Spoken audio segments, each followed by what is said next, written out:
Hello, everybody. My name's Seth. Seth Schmidt from the Trade-In Guys. I'm one of the founders here. Run the company day to day at this point, and really appreciate y'all tuning in. Had a little bit of a technical glitch getting in, but here we are. So thanks for coming. If you've come to learn about trade-in programs and what they can do for your business, this is definitely the right place to be. I hope you're all enjoying Cab to Online out in cyberspace there. But basically, I'm going to pull the mask down here. We wear our masks all day long. I don't even realize I was wearing it. But I'm going to compare and contrast some of the options in trade-in programs. But before we get to that, let's talk about the basic idea of trade-in. So the idea is you've got customers, they've got bikes in the garage they don't use anymore, or they've got a current bike that they want to upgrade, or maybe they have a wheel set they want to get rid of and get a new wheel set, whatever the case may be. So that customer has a couple of options. They can sell it to a buddy, which keeps it in your market.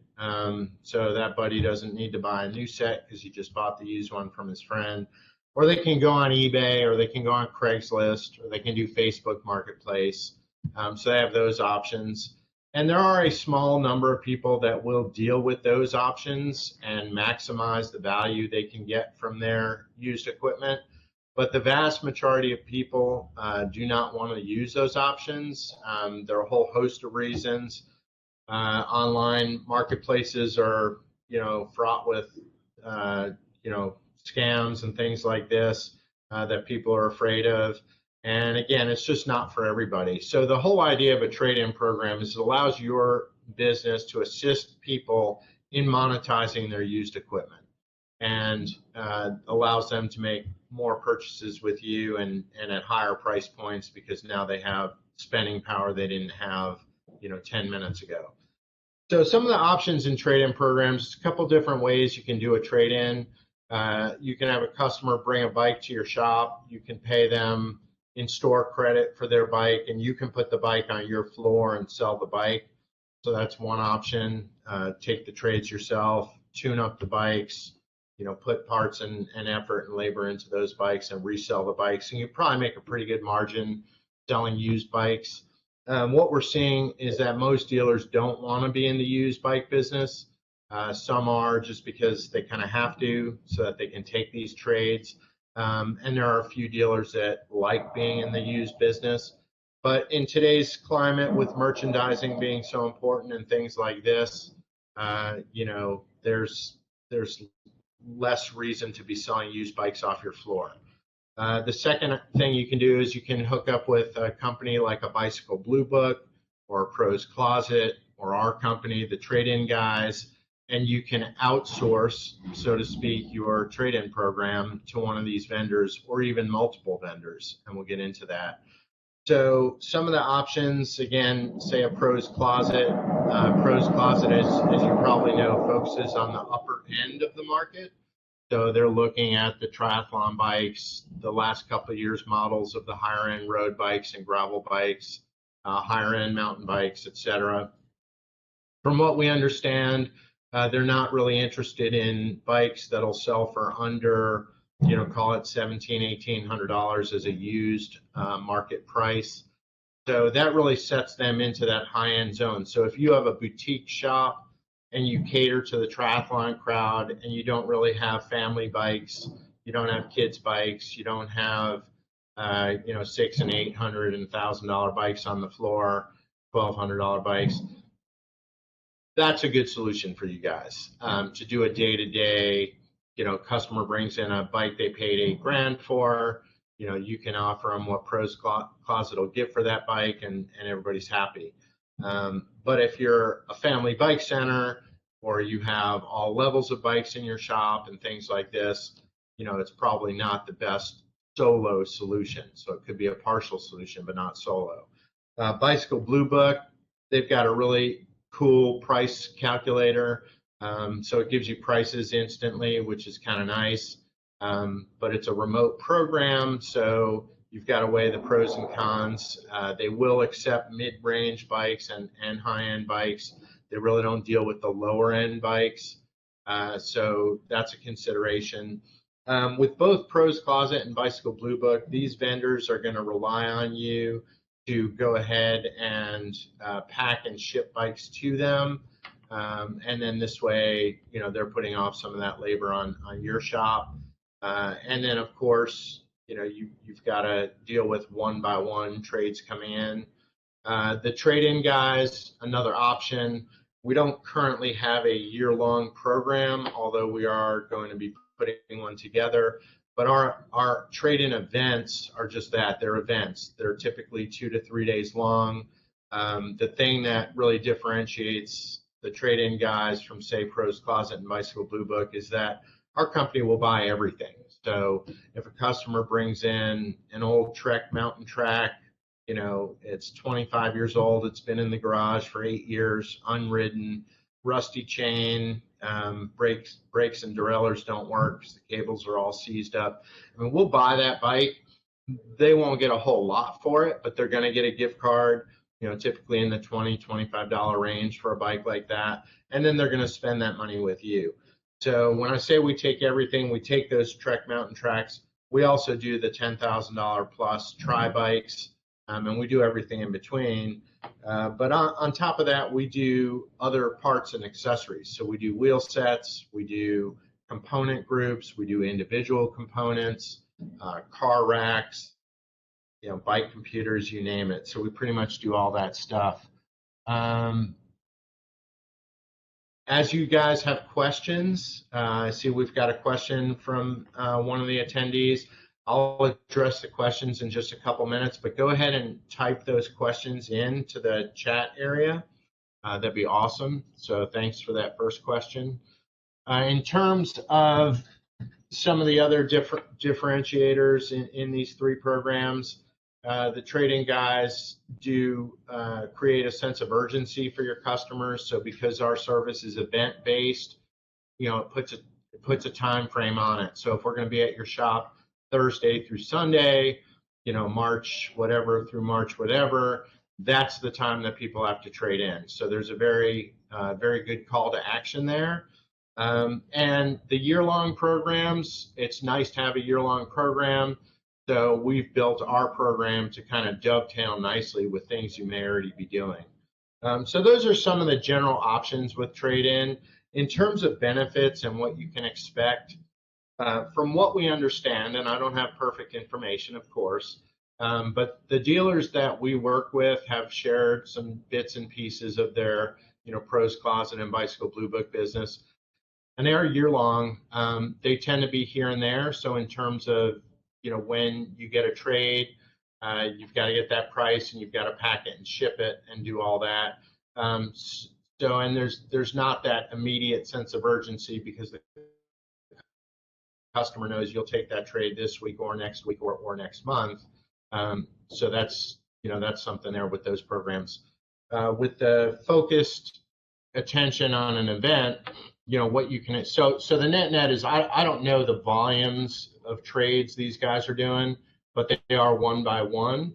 Whereas with our events, what you can expect in a typical trading guys event is anywhere from $25,000 to $50,000. We've actually have a couple go over $60,000 in gift cards issued during the event. So typically we'll see between 200 and 500 customers. We'll issue between 150 and 400 gift cards. So that's the type of production you would see from a trading guys event versus a year-long program. I see I've got another question here.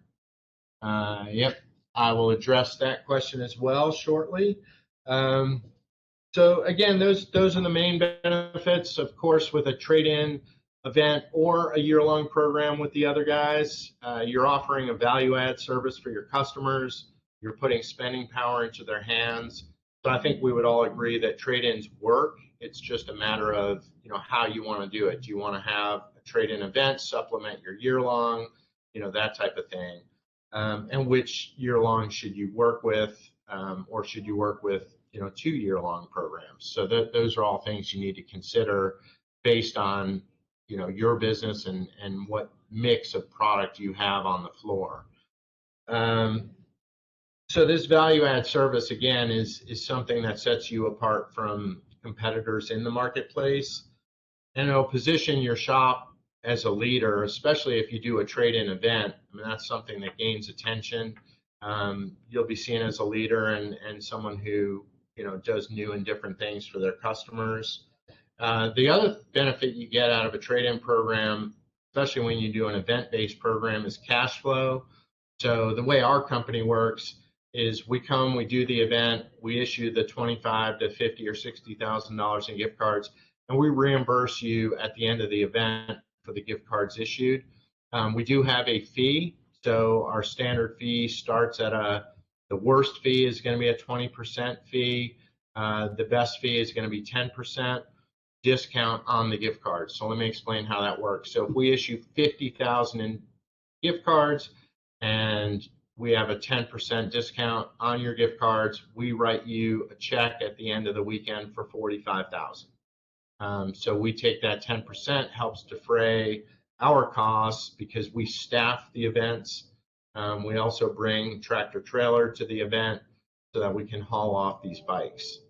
And we do typically fill a tractor trailer, if not 100%, usually 60 to 80%, and sometimes 100% full. We've even had to rent additional box trucks occasionally to take the overflow from the tractor trailer. So let's go ahead and look at some of the questions, and we'll go through those. So first question came in from Michael. How would you determine that you are not taking possession of a stolen bike?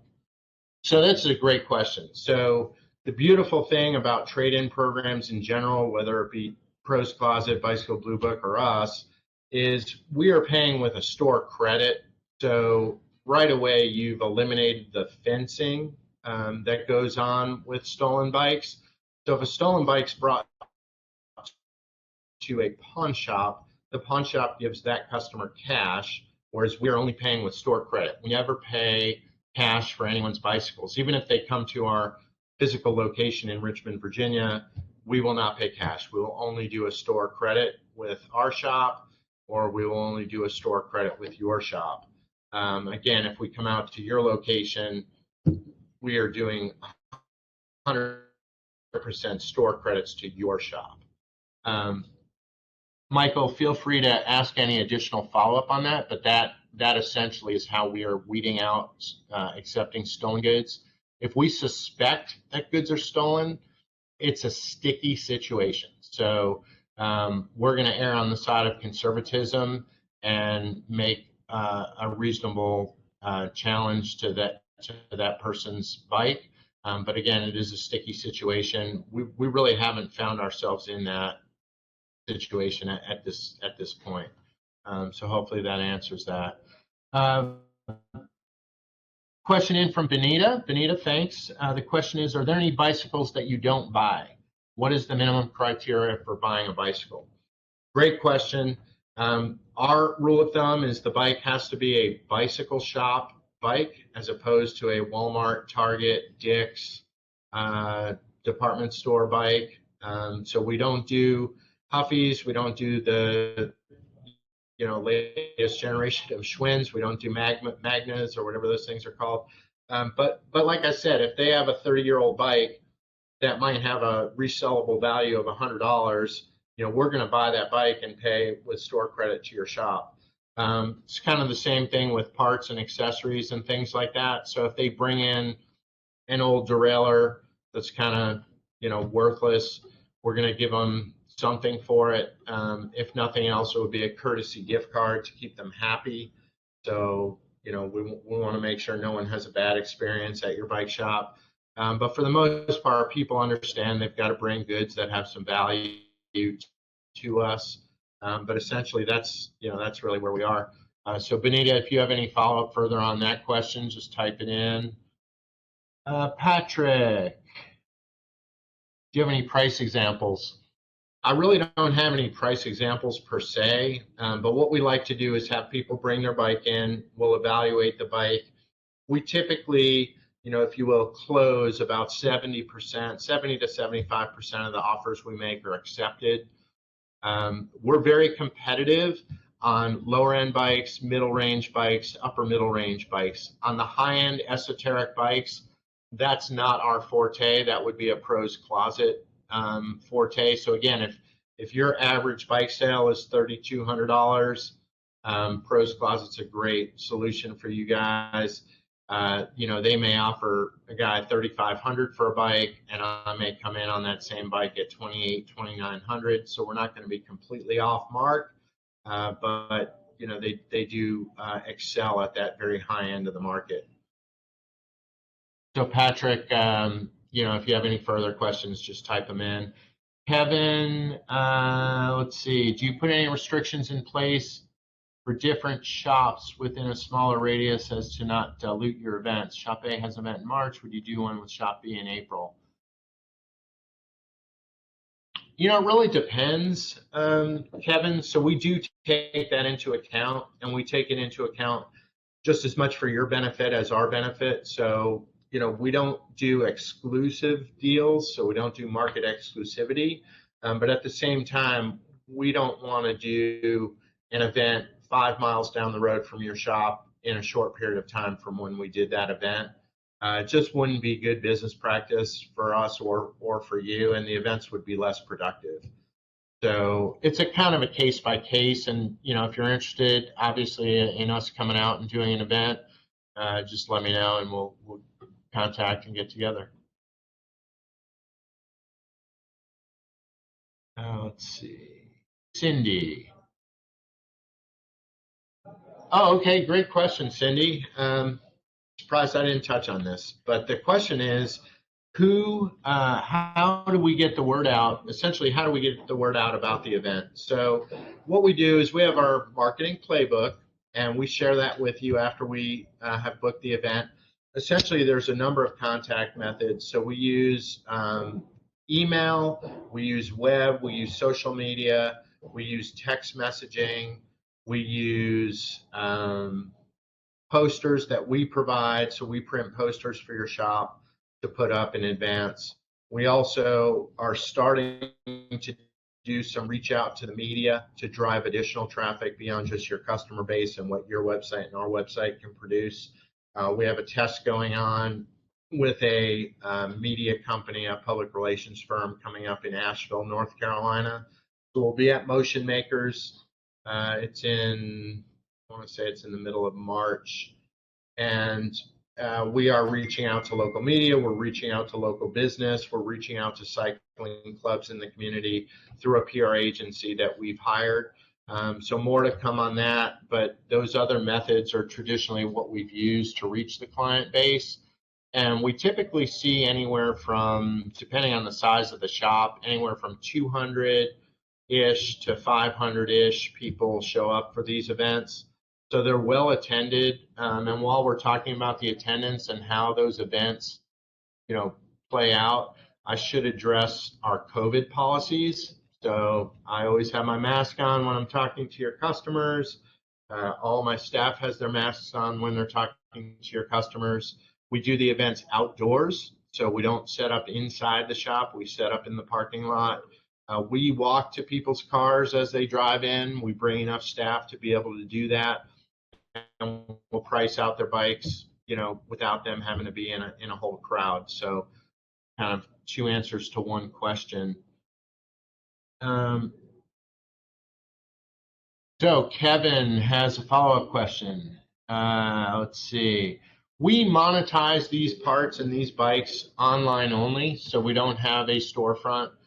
We have a website. Our website is thebicycleguys.com. We don't promote that website when we're doing your event, so we don't tell people about thebicycleguys.com. We want them to buy from you. The trade-in guys, you know, essentially turns their bikes over to the other part of my company, and we sell the bikes on thebicycleguys.com. We also leverage eBay pretty substantially. So our eBay ID is The Bicycle Guys. You can see our inventory there. And that's how we monetize the bikes. Let's see. E-bikes. Tom asked a question about e-bikes. So with e-bikes, they're virtually impossible to test battery life. But we do purchase e-bikes. We've done a number of e-bikes. We're seeing more and more e-bikes as trade-in programs evolve, and as that whole, e-bike kind of gains more momentum. So we're seeing more e-bikes. We will make strong offers for your folks that have e-bikes. If they can fully charge their battery before bringing to the event, we really like that.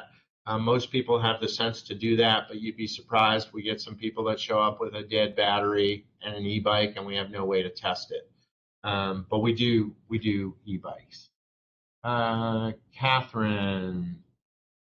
Oh, Catherine, good question. Our coverage area. So we do trade-in events nationwide.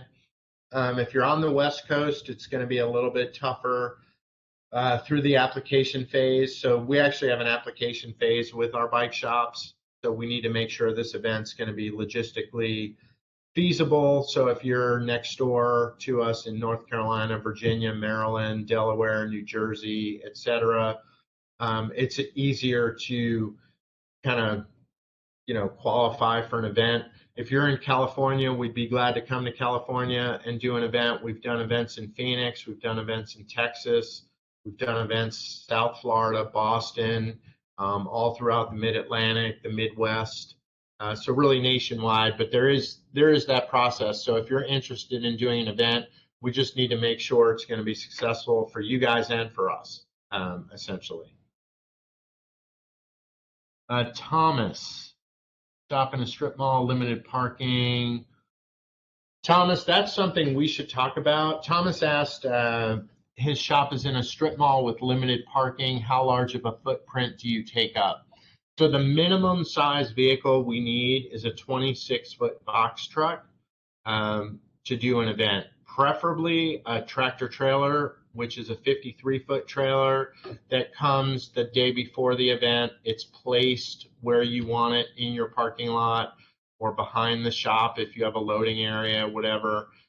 We place that tractor trailer and then it stays there without the cab, so it's just the 53-foot trailer.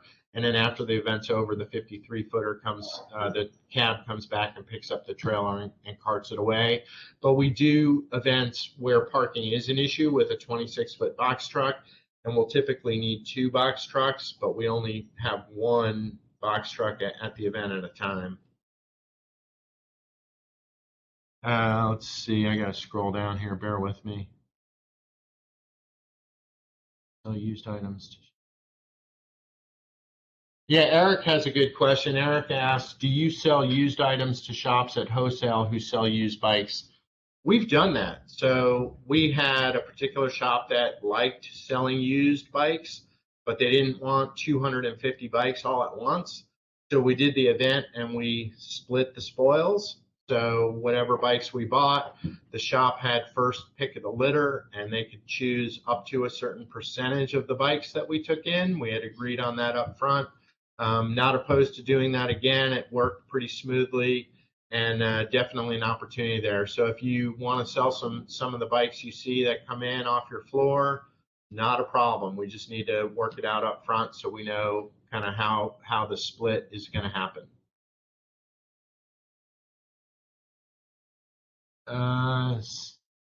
Cindy, let's see. Cindy, yes. One customer can trade in as much as they want. So they can have 2 or 3 wheel sets, they can have 2 bikes, they can have, parts galore, and we'll give them a price for all their equipment. And we can break it out by piece, or we can give them, one lump sum.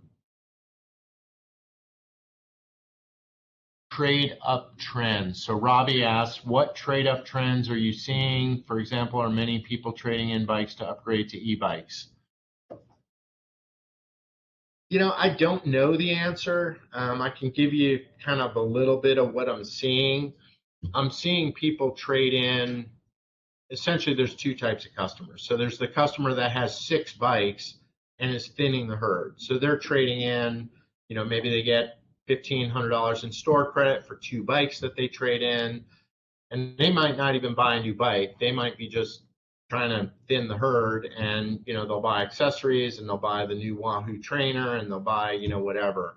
Then we've got the guy that comes in, lady that comes in, and they want to trade their current bike and buy a new bike. And these days that's been a little bit challenging just because the inventory levels are so low out there for you guys.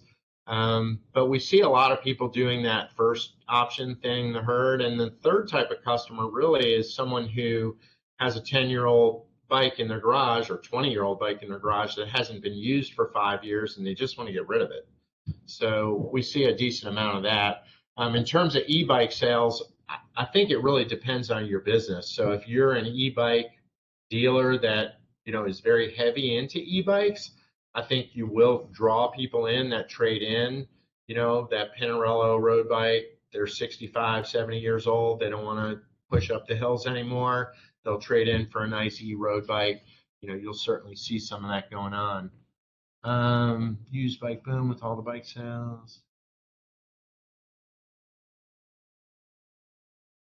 Yeah, Trey, that's a really interesting question. So Trey asked, used bike boom with all the bike sales followed by folks soon going back to normal. What are your thoughts on potential flood of used bikes impacting new bike sales?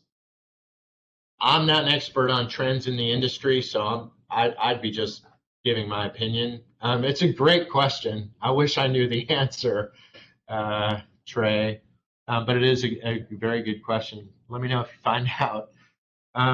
Dave has a question. Dave, has demand for used bikes increased due to COVID, due to the current scarcity of new ones? Yeah, absolutely. We've seen some price inflation, especially in April, May, June, July. That price inflation on the used market went away roughly August, September. We're not seeing a price premium in the used bike market right now. We'll see what happens come spring. I mean, I think like anything, bike being a seasonal business in the U.S., I think we will see a little bit of price inflation on the used bike market. It is a supply and demand thing. If there's not new bikes, more people are going to look towards used bikes. So again, it's a great reason to do a trade-in program, because our company, as the seller of that person's used bike, if I can get this much more, I'm going to pay this much more for that person's bike. So we base all of our offers essentially on the used market value of that bike at that time. So yes, we do expect a little bit of increase in price come spring. And I think I am up on time. So if there are any final questions, otherwise please click your button and set up a meeting with me, and be glad to talk in more detail.